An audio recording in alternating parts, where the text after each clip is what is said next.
코로나로 인한 언택트 시대를 살아가고 있어서인지 최근에는 펜션 및 농어촌 민박 사업을 위한 건축 문의가 부쩍 늘어나고 있는 것 같습니다. 그래서 오늘은 농어촌 민박이나 펜션 사업에 관해 평소 저의 견해를 말씀드리려 합니다.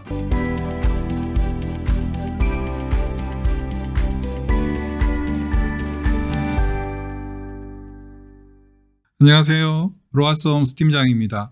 제가 오래전부터 펜션 사업을 준비 중이신 분들과 건축 상담을 할 때마다 느꼈던 공통적인 감정이 한 가지 있었습니다. 이분들의 마음이 왜 이렇게 공중부양을 하고 계실까? 과거에 비해서 투자비는 제법 들어가는데 그런데 비해서 또 그렇게 블루오션 사업도 아닌 걸로 알고 있는데 왜 저리 또 마음들이 저렇게 들떠 있으실까 하는 그런 생각이 많이 들었었습니다. 그런데 또 한편으로는 이해가 되는 부분도 있습니다. 제가 아는 펜션 사장님은 성수기나 비수기나 할 것 없이 1년 내내 거의 만실이 될 정도로 대박 치면서 규모를 늘려가시고 있는 그런 분들의 이야기들도 심심치 않게 들리곤 하기 때문이죠. 그렇다면 대박 치는 펜션 사업을 위해 가장 중요한 요소인 건축 측면일 텐데 성공적인 건축을 위한 요건들이 어떠한 것들이 있을지에 대해서 저희 생각을 말씀드려 보겠습니다.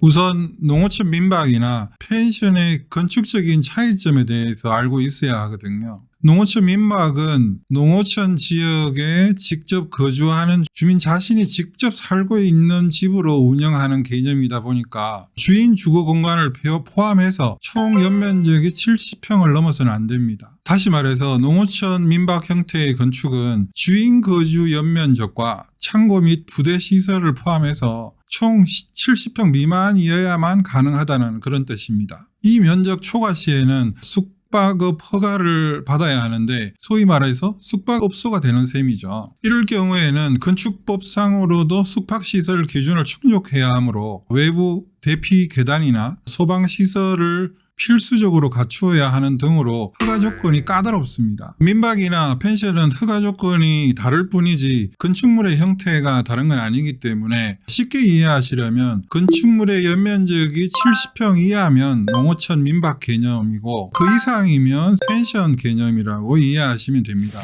오늘 제가 말씀드리고자 하는 핵심은 민박이든 펜션이든 사업 초기에는 꿈에 그려왔던 건축 규모의 절반 정도로 시작하시는 것을 추천드립니다. 요즘같이 건축비가 비쌀 때가 과연 있었나 싶을 정도로 건축비가 많이 인상됐고 지금도 건축비가 오르고 있는 그런 상태거든요. 다시 말해서 내가 한 150에서 200평 규모로 펜션 사업을 꿈꿔왔다면 최초 시작할 때는 한 100평 내외로 시작하시라고 그렇게 권해드리는 겁니다. 또 펜션 운영 형태도 요즘에는 시골에서 사람 구하기도 힘들고 인건비도 만만치 않기 때문에 아무래도 일이 많을 수밖에 없는 커플룸으로 운영하기보다는 아담한 규모의 단독주택 개념으로 운영하시는 것을 추천드립니다. 다시 말해서 커플룸을 한 10개 정도 만들기보다는 한 20에서 25평 정도의 2층 단독 개념으로 두서너 개 정도 건축해서 운영해 보시면서 그 규모를 넓혀 나가시는 것을 추천드리는 겁니다.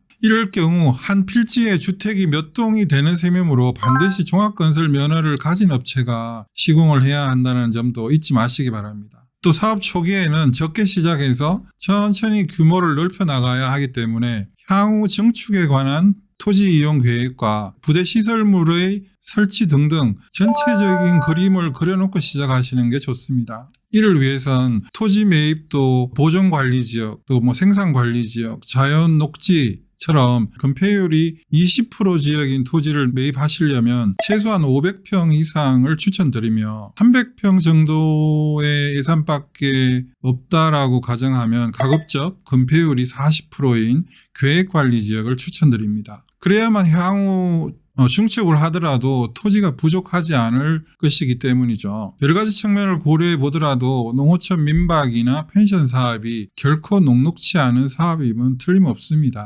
하지만 철저히 준비하신다면 좀 더 대박의 꿈에 가까워질 수 있지 않을까 하는 생각을 해봅니다. 오늘 영상은 여기까지입니다. 오늘 영상이 도움이 되셨다면 구독과 좋아요 그리고 알림 설정까지 부탁드립니다. What I see